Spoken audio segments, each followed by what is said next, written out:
السلام عليكم ورحمة الله. وردة شارلومانتي تخرج من السجن والمتابعين تاعها واللي يحبوها فرحوا بزاف، لكن هذا واش قالت وردة شارلومانتي وخلات تصدم كامل الجزائريين. هكا قالت: الحمد لله يا رب، الحمد لله اللي خرجت ورجعت لحياتي ولعائلتي.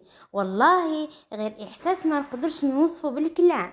كانت فتره صعيبه بزاف عليا، بصح الحمد لله جازت وربي كان معايا في كل لحظه.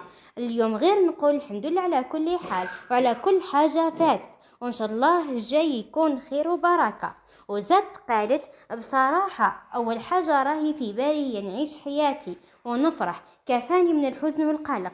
راني حابة نفتح صفحة جديدة وما نحبش نبقى نعيش في الماضي، اللي فات فات وربي وحده يعلم واش تزوجت في واش حسيت. بصح اليوم راني نشوف القدام ونقول إن شاء الله ربي يعوضني على كل حاجة صرات. وبالنسبة للعرس إن شاء الله يا رب راح نديره في أقرب وقت. راني فرحانة بزاف.